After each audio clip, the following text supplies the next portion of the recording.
Paulus mengatakan bahwa manusia rohani pasti akan meninggalkan perbuatan-perbuatan duniawi, pencemaran, perpecahan, keegoisan, dan berusaha sekuat tenaga menjadi manusia rohani yang berfokus kepada Kristus dengan melakukan perbuatan-perbuatan terang atau kebaikan-kebaikan yang dikehendaki oleh Tuhan. Dalam nama Bapa dan Putra dan Roh Kudus. Amin.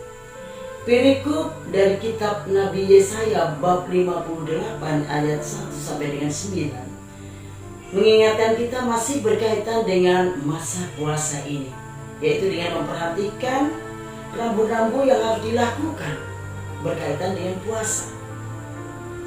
Puasa ialah melepaskan segala belenggu hidup yang melilit diri kita, membelenggu kita.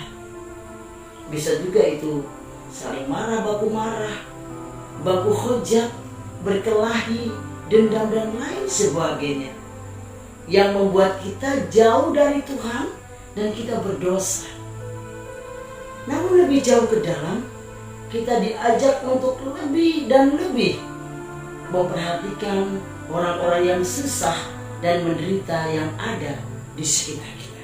Sahabatku, mari dalam masa puasa, masa prapaskah ini, kita tingkatkan puasa kita yang tulus dari hati kita, disertai dengan ibadah dan doa-doa kita, dan berdampak bagi sesama.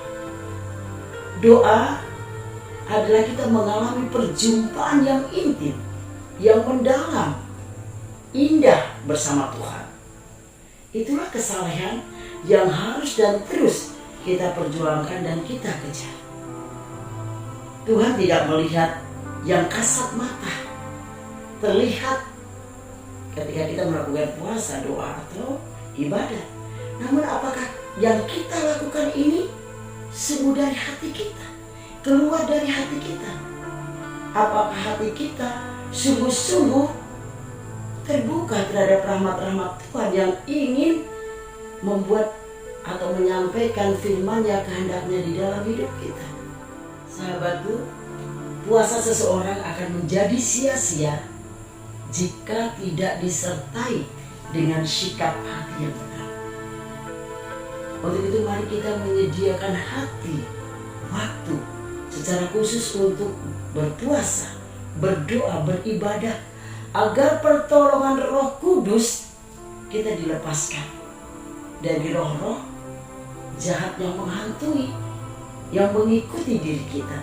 Mungkin adalah roh kesombongan, roh iri hati, roh amarah, roh dengki, roh sulit mengampuni, dan lain sebagainya. Di sini puasa mengosongkan diri juga menjadi sarana pertolongan. Sahabatku, hati kita saya umpamakan sebuah cangkir yang cantik dan menarik, tapi dia kosong.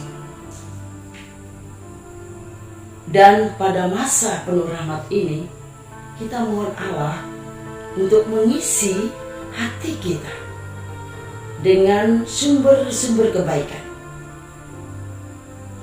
air yang menyegarkan, air yang memberi kehidupan, air yang menyegarkan jiwa kita sampai penuh.